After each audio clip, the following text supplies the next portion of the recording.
So I got a request to make a video about how I program drums. I've tried out different kinds of drum plugins. I've tried Easy Drummer, Get Good Drums, and then the most recent one that I've been trying out is a thing called MT Power Drum Kit. So I'm going to actually show you how to program drums using this one, the MT Power Drum Kit, partly because it's free, which is pretty awesome, and I just really like it a lot. So let's start.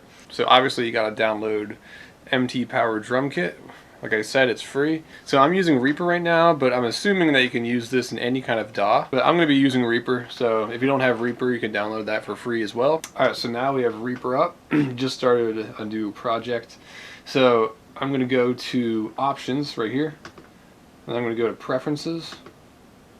And then we have this whole thing. So now we are going to go to VST. And I like to click on Auto Detect. So that's basically, it's like what it says. It's going to detect any new plugins that you just installed. It's going to automatically detect them and like sort of calibrate them. I've experienced times where that didn't actually work, and so I had to manually do it. If that's the case, then just click Edit right here, Add, and then you basically just find the file that you got or the file that you downloaded the drum kit to, and then you just open it up in here. That's what you would do for that. So once that's done, apply, okay, and then we're gonna go to this track right here, click effects. This is where all the effects are, obviously, and then these are all your effects. I have a lot of effects. You might not have this many yet, but that's all good.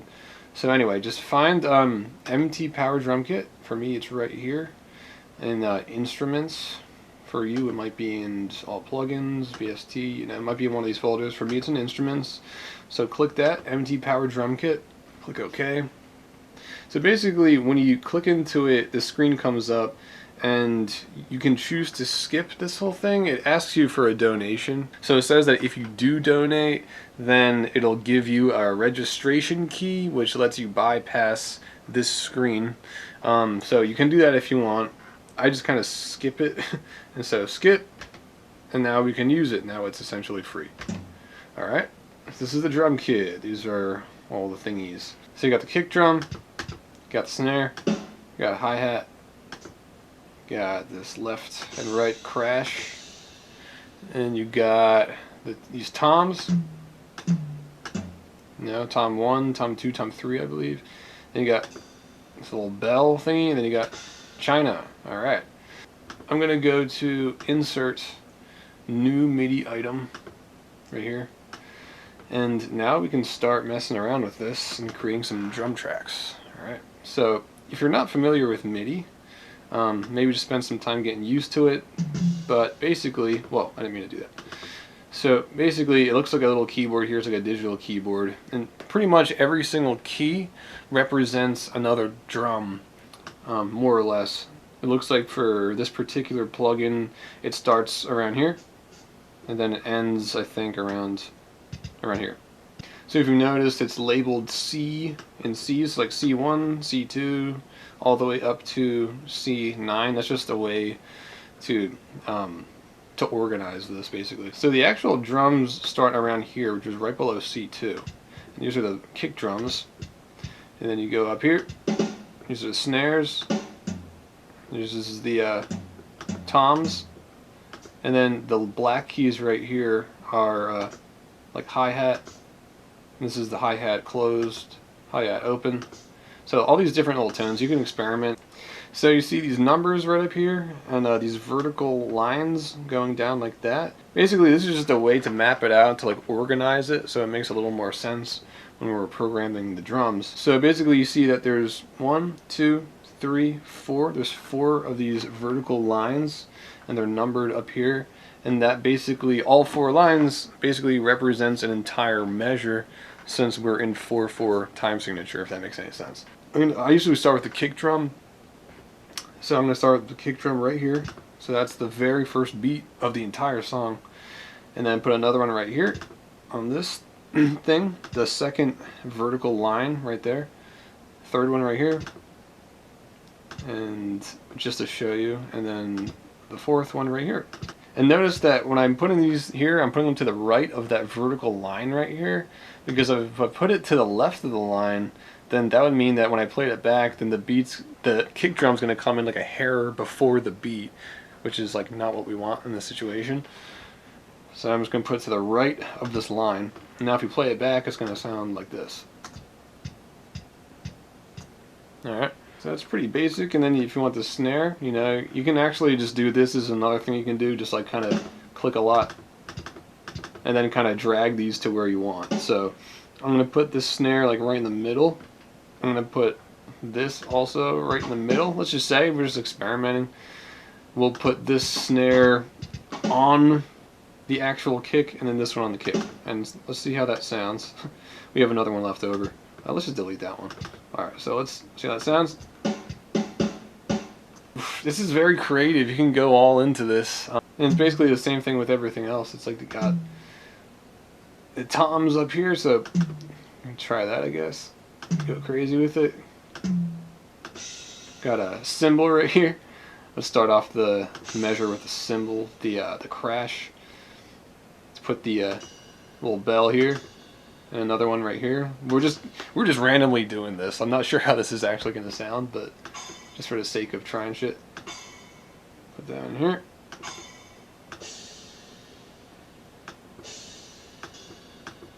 Put a little bell here. I'm not sure how this is going to sound. Let's just see. Let's put the bell there, whatever. Amazing. That was the best sounding thing I've ever heard in my life.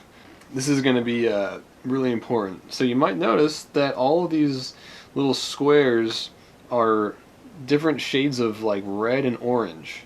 So basically the way this works on Reaper is the more red it is, it means the higher the velocity, which basically means that basically represents in a digital kind of sense like how hard the drummer would be hitting the drum. So this goes up all the way to 127, if you notice. It goes all the way to 127. That is like the max velocity. So actually, from what I've learned from watching other tutorials is that, just to put it in perspective, if you were to put the snare drum at like 104 or 105 or something like that, that's like the equivalent of someone hitting the drum like super hard, like really hard. So, and these are up to like, if you put it to 127, that's like extremely, really hard. So again, it kind of depends on what you're going for. But anyway, that's just something to keep a lookout for. So if you put it even lower, I'm basically just clicking on here, a little arrow right here. And if I put it like to the top of that little MIDI thing right there, there's a little line you see, or right here, it's at the very top, and then this arrow comes up, click it, you just click, and then you start dragging down. And notice that the shade of color starts going into like the yellows and greens. So the more green it gets, the less velocity, so like the quieter as well. So you can really experiment, mess around, and like make them have more like character, so it's not just like everything is getting hit like extremely hard or whatever. That's kind of unnatural. But then again, it also depends on what you're going for. Like extremely technical death metal or something like that, you might want that like mechanical, unnatural sound because that's the way it's supposed to sound. But if you wanted something else like regular kind of rock, probably mess around with the velocities to make it sound a little more natural. Just some other kind of cool little things that I've figured out. So if you would like to click on the kick drum, you right click, or any drum for that matter, but let's use the kick for this. And then this is really handy. So select all notes with same pitch, right? Click that. That means that now all the kick drums are selected. That's really, really handy. So if you want to like change the velocity of all of them at the same time, you do that. Again, you go up here and you click and drag. You can drag it down to something like that. That's probably more realistic sounding. You can also do, copy, so Control C. If you click like right here, now you have the same amount of kick drums, but now you have it in the middle, so it's basically going to be an eighth note now eighth notes instead of quarter notes. So let's see how that sounds. Pretty cool. Want to do it again, more the merrier, you know. I love a good kick drum. So if you do that, then it'll sound like how's that gonna sound? Ah, it's starting to sound better already. Do it again. Let's fucking paste in here. Let's see how that sounds. Oh my god, it's just sounding better and better. Alright, anyway, so one more thing I want to go over as far as this is that if you go to the MIDI thing and you go to grid, you're going to notice it has all these numbers like 1.2. Click that. It looks pretty blank right now. You go to like 116. I mean, there's more lines. I usually go up to like either 164 or 128 just because it gives me the most basically detail. So now you have all these little lines. So if I had it like 1.4 or whatever, it's just way too plain for me, way too many areas, just way too much room. So for me, I just really like when it's 128 or 164. I don't know, I guess it just makes me feel like I can be more exact with all the drums that I want in here. Another really cool feature, this can come in handy a lot, is Quantize. So if you go to edit, click Quantize or click Q, and you get this thing. This is basically a cool way to help to get the notes to fit into the grid better. So like I'm gonna go here, say like, you know, some of these notes are not completely on the grid. So if you go to Quantize, you click this thing, it says strength meter, and then move it over, and you see the notes, how they just went right up to the grid. So that's really handy if you want to get them all more even. And then another thing I want to point out, this has been extremely helpful for me. So you go to edit, humanize, or H, click that. This is really cool. Alright, so now let's say that you feel like the notes are too exact, that they're too close to the grid, and you want it to sound a little more realistic. What you would do is you can go to humanize. So H, open that up, and this is really cool. This is going to show you all these little things. Basically, it's like you're intentionally making the MIDI notes have like little imperfections, which is interesting. So it makes it feel more human. So like, for example, if you did timing, put that all the way over, it's going to make the notes go friggin' crazy. You probably don't want to do that. If what you're going for is to make it feel more human or natural, you probably just want to do it just a little bit. Just a little. So like I usually go, that's like I feel like a lot, maybe 4, something like that. If you were to go all the way to, 42, it just sounds like a bad drummer. It's like, it sounds really human and bad at the same time, so you probably don't want to do that. Yeah, I'd probably just go to like 4 or something like that, personally. Maybe 6, let's see how that sounds. That sounds alright, something like that. And the lower percentage. Velocity, if you do like way high velocity percentage.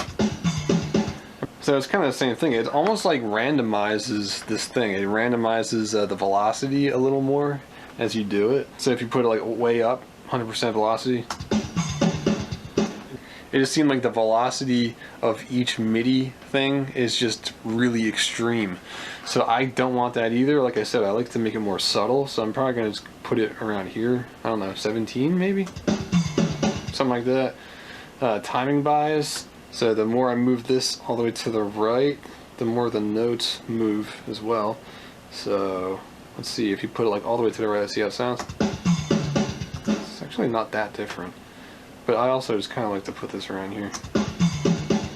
It's like sometimes it can make a bigger difference in different projects for some reason. But anyway, so this is really good stuff. New random seed.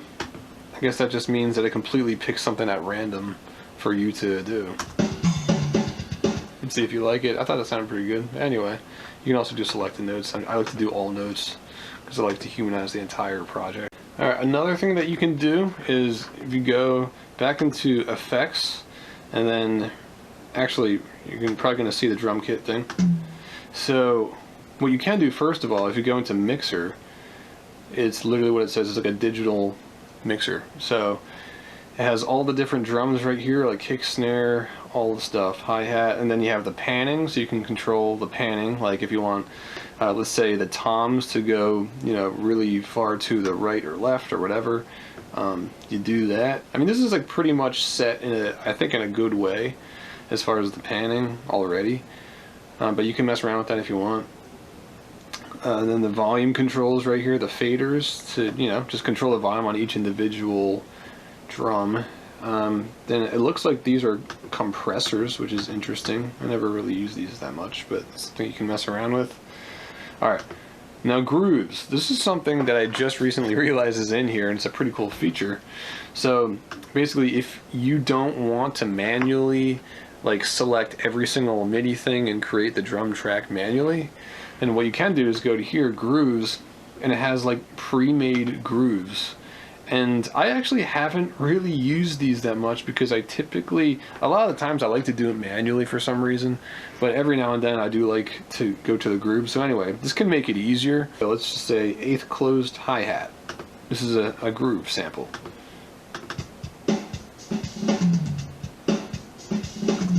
Alright, and there's all these different samples of things that you can just kind of click and then,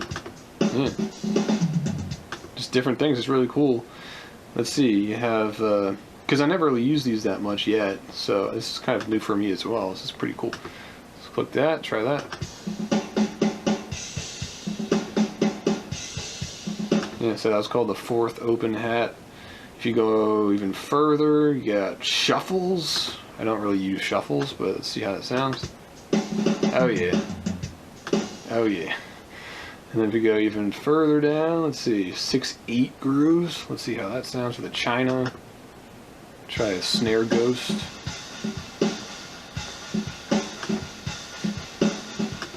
Got fills. Multi-kick. Oh yeah. Intro. Okay, so little examples of possible intros to your song. That's kind of fun. Okay, that's kind of cool. So anyway, you can go and experiment with this stuff and see what you come up with.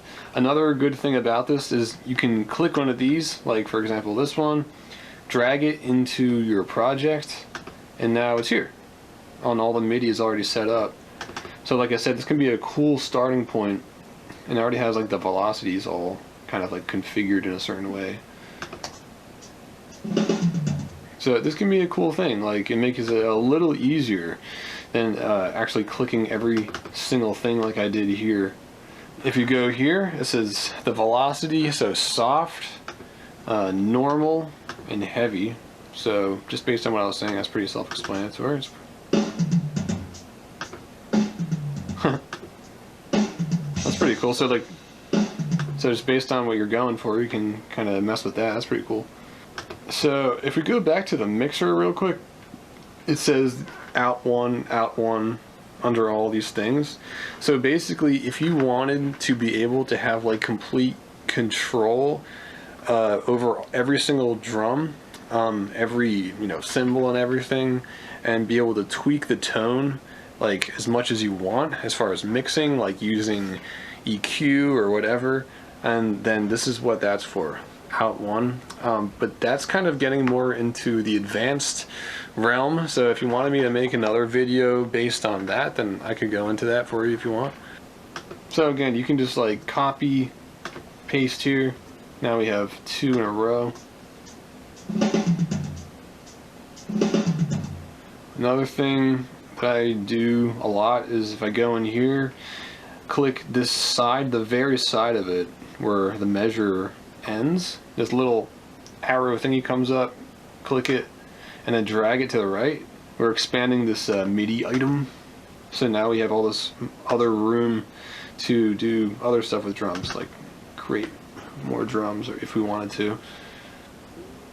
So if we expanded it, whatever.